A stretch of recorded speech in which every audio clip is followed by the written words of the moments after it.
आमे सबुबेले चापर चिकित्सा बा स्ट्रेस मैनेजमेंट कथा शुणी थाउ किंतु आज आमे किछि अलगा कथा जानिबा केमिति एक चापमुक्त बा कहिबाकू गले गोटे स्ट्रेस प्रूफ मन तैयारी करा जाय पारे। एहा केवल चापर मुकाबिला करिबा कथा नुहे बरং एहा विरुद्धरे एक स्थायी प्रतिरोधक शक्ति केमिति तैयारी हेबो। आसंतु आज सेही रहस्य को बुझिबा। तबे प्रश्न उठुछि कोन आमे सारा जीवन केवल चापुकू संभाळिबारे लागिथिबा ना एमिति किछि रास्ता अछि जहा द्वारा चाप आम उपरे कोनोसी प्रभाव भी पकाई परिबानी। हाँ, एही आलोचनारे आमे सेही अभेद्य शक्ति विषय रे ही जानिबाकू जाउछे। आसंतु एही फरकटाकू टिके बुझिबा।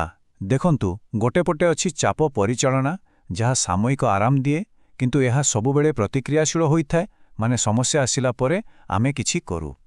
आउ अन्य पटे अछि चाप प्रतिरोधक क्षमता जहा आमको भितरु स्थायी शक्ति आउ निज उपरे नियंत्रण दिए। आमर लक्ष्य होउछि एही द्वितीय पथकू आपणेबा। किंतु केमिति? देखंतु एही प्रोटोकॉल कोनोसी साधारण धारणा उपरे तैयारी होई नाही। एहार मूलद्वार हेउछि परम पूज्य गुरुदेव पंडित श्रीराम शर्मा आचार्यंक द्वारा लेखा जाइथिबा 32 रु अधिक पुस्तकर गभीर ज्ञान। एहा ही एहार विश्वसनीयतार सबुठु बड़ प्रमाण। ठीक अछि, तेबे आसंतो आरंभ करिबा।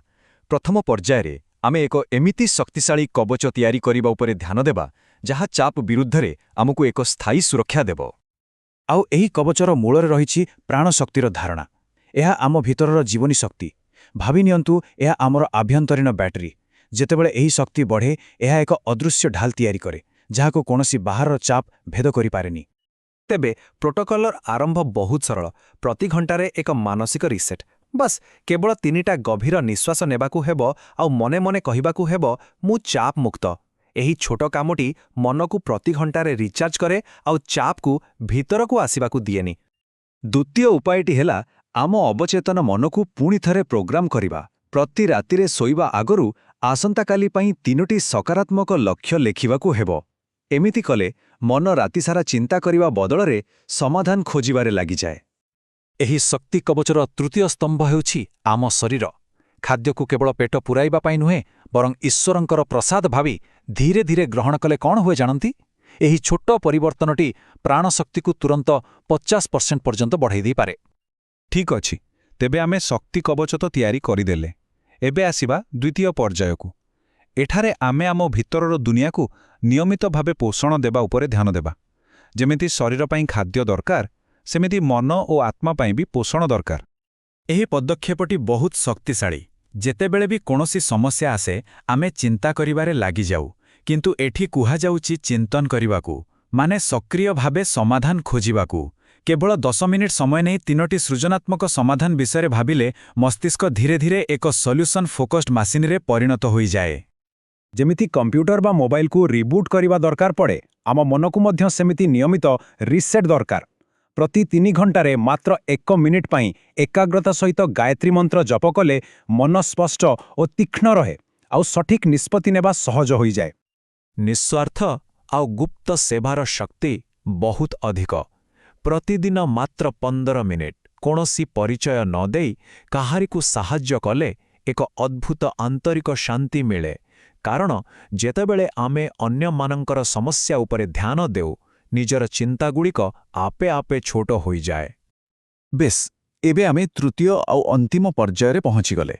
एठारे आमे अनुशासन माध्यमरे आम भितरर शक्ति को केमिति गढ़िबा आउ निजर प्रकृत स्वरूप को केमिति चिन्हिबा से विषय जानिबा। एही अभ्यासटी निज प्रति थिबा धारणा को संपूर्ण बदलाई देई पारे। प्रतिदिन केवल 5 मिनिट पाई आखि बंद करी एहा अनुभव करिबा जे मु सेही परम दिव्य शक्तिर एक अंश। एही भावना भय आउ हीनमन्यता को समाप्त करी आत्मविश्वास को शीर्ष रे पहुंचाई दी।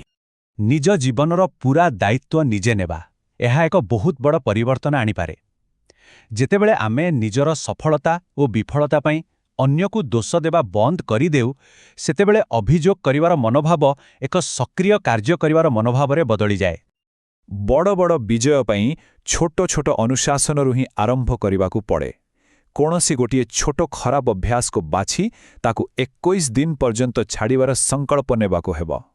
आत्मसंयमर एही छोट अभ्यास बड़ बड़ आह्वानर सामना करिबा पाई मानसिक शक्ति प्रदान करे।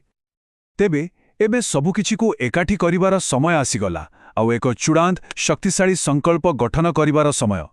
ଏହି ପର୍ଯ୍ୟାୟରେ ଆମେ ଏକ ନୂଆ ବାସ୍ତବିକତା ପାଇଁ ନିଜକୁ ପ୍ରସ୍ତୁତ କରିବା। ଜାଣନ୍ତି, ଭୟ ବି ଏକ ଅଭ୍ୟାସ, ଆଉ ଏହାର ସବୁଠୁ ବଡ଼ ପ୍ରତିକାର ହୋଇଛି ନିଜକୁ ଏକ ବଡ଼ ଉଦ୍ଦେଶ୍ୟ ସହ ଯୋଡ଼ିବା।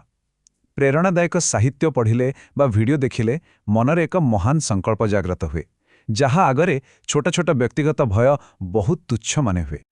ଏବେ ଅନ୍ତିମ ପ୍ରସ୍ତୁତି। ରାତିରେ ଶୋଇବା ଆଗରୁ କୌଣସି ଉଚ୍ଚତର ଶକ୍ତି ବା ଗୁରୁଙ୍କର ପ୍ରତୀକକୁ ମାତ୍ର 1 ମିନିଟ୍ ପାଇଁ ଦେଖି ନିଜର ସବୁ ଚିନ୍ତା ତାଙ୍କୁ ସମର୍ପଣ କରିଦେବା। ଏହାଦ୍ୱାରା ମନ ଦୁଶ୍ଚିନ୍ତାରୁ ମୁକ୍ତ ହୁଏ ଆଉ ଶାନ୍ତିପୂର୍ଣ୍ଣ ନିଦ ଆସିବାରେ ସାହାଯ୍ୟ ମିଳେ।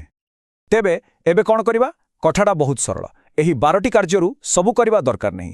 ଯେକୌଣସି 3ଟି ବାଛି ଆଜିଠାରୁ ହିଁ ଆରମ୍ଭ କରାଯାଉ, ଆଉ ତାକୁ ଅତିକମରେ 21 ଦିନ ପର୍ଯ୍ୟନ୍ତ କରିବାକୁ ହେବ, ଯେପର୍ଯ୍ୟନ୍ତ ତାହା ଏକ ଅଭ୍ୟାସରେ ପରିଣତ ନ ହୋଇଯାଇଛି। ଏହା ଜଣେ ବ୍ୟକ୍ତିକୁ ଚାପର ପରିଚାଳକରୁ ସକାରାତ୍ମକ ଶକ୍ତିର ଏକ ଉତ୍ସରେ ପରିବର୍ତ୍ତନ କରିପାରେ। ଯେଉଁମାନେ ଏ ବିଷୟରେ ଆହୁରି ଗଭୀରକୁ ଯିବାକୁ ଚାହାନ୍ତି, ସେମାନଙ୍କ ପାଇଁ ଏହି ସମ୍ପୂର୍ଣ୍ଣ ପ୍ରୋଟୋକଲ୍ 2ଟି ମୂଳ ଗ୍ରନ୍ଥ ଉପରେ ଆଧାରିତ। ପ୍ରଥମଟି ହେଉଛି ଗାୟତ୍ରୀ ମହାବିଜ୍ଞାନ ଏବଂ ଦ୍ୱିତୀୟଟି ହେଉଛି ସଫଳତାର ଜନନୀ ସଂକଳ୍ପ ଶକ୍ତି। ତେବେ ଏହି ପରିବର୍ତ୍ତନର ଯାତ୍ରା ପାଇଁ କେଉଁ 3ଟି ଶକ୍ତିଶାଳୀ କାର୍ଯ୍ୟକୁ ପ୍ରଥମେ ବଛାଯାଇପାରେ? ଏହି ପ୍ରଶ୍ନ ସହିତ ହିଁ ଆଜିର ଆଲୋଚନାକୁ ଏଠି ଶେଷ କରିବା, ଯାହା ଏକ ଚାପ ପ୍ରତିରୋଧୀ ଜୀବନ ଦିଗରେ ପ୍ରଥମ ପଦକ୍ଷେପ ହୋଇପାରେ।